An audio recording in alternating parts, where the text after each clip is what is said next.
Sai Prakash missing case విషాదాంతంగా ముగిసింది. సాయి ప్రకాష్ గత వారం రోజుల నుంచి కనిపించడం లేదు, కొన్ని రోజుల నుంచి కనిపించడం లేదు. సాయి ప్రకాష్ వరంగల్కు చెందిన వ్యక్తి.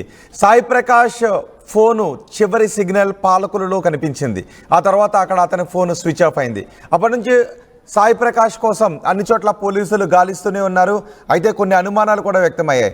సాయి ప్రకాష్కు ఒక శత్రువు ఉన్నాడు. అతనే పోలీస్ కానిస్టేబుల్గా పనిచేస్తున్న వ్యక్తి సాయి ప్రకాష్ పిన్నితో అక్రమ సంబంధాన్ని పెట్టుకున్నాడు. ఆ విషయంపై పోలీసులకు ఫిర్యాదు చేశాడు. ఉన్నతాధికారులకు ఫిర్యాదు చేయడంతో ఈ కానిస్టేబుల్ శ్రీనివాసరావును ఉన్నతాధికారులు సస్పెండ్ చేశారు.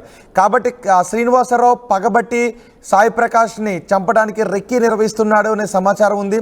దీంతో ఆ సస్పెండ్ అయిన కానిస్టేబుల్ని, ఇప్పుడు మీరు ఆర్టీవీ స్క్రీన్ పైన చూస్తున్నారా, సస్పెండ్ అయిన కానిస్టేబుల్ను పోలీసులు అదుపులోకి తీసుకుని విచారిస్తే అసలు విషయాన్ని బయటపెట్టాడు. కొన్ని రోజుల క్రితమే ఈ సాయి ప్రకాష్ని ఎప్పుడైతే వాళ్ళు కిడ్నాప్ చేశారో, సుపారీ గ్యాంగ్తో కలిసి కిడ్నాప్ చేశాడో ఆ రోజే చంపేశారు. పైగా ఇక్కడ ఎలాంటి ప్లాన్ చేశారు అంటే పోలీసుల ఇన్వెస్టిగేషన్ని తప్పుదారి పట్టించడానికి సహజంగానే పోలీస్ అయిన కానిస్టేబుల్ అయిన ఈ శ్రీనివాసరావు ఆ సాయి ప్రకాష్ మొబైల్ని పాలకొల్లుకు వెళ్ళే బస్సులో పడేశాడు. దీంతో లొకేషన్ అక్కడ ట్రేస్ అవుతుంది అని అనుకున్నాడు. పోలీసుల విచారణలో మొత్తం గుట్టు రట్టయింది. ఇప్పుడు మీరు ఆర్టీవీ స్క్రీన్ పైన చూస్తున్నారు, రెండవ బాక్స్లో చూస్తున్నారు. ఆమె సాయి ప్రకాష్ పిన్ని. ఆ సాయి ప్రకాష్ పిన్ని ఈ కానిస్టేబుల్ ఇద్దరి మధ్య అక్రమ సంబంధం నడుస్తుంది. ఇది తప్పు అని చెప్పి వారించాడు సాయి ప్రకాష్, కానీ వాళ్ళు వినలేదు. దీంతో పోలీస్ కానిస్టేబుల్పై ఉన్నతాధికారులకు ఫిర్యాదు చేస్తూ ఉన్నతాధికారులు శాఖాపరమైన చర్యలు తీసుకున్నారు. దీంతో పగబట్టిన శ్రీనివాస సాయి ప్రకాష్ను అంతమొందించాలి అని అనుకున్నాడు.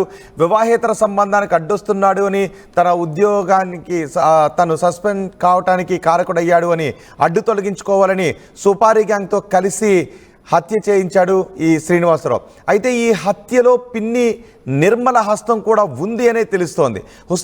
హుస్నాబాద్లోని ఒక బావిలో సాయి ప్రకాష్ శరీరాన్ని పడేశారు పోలీసులు.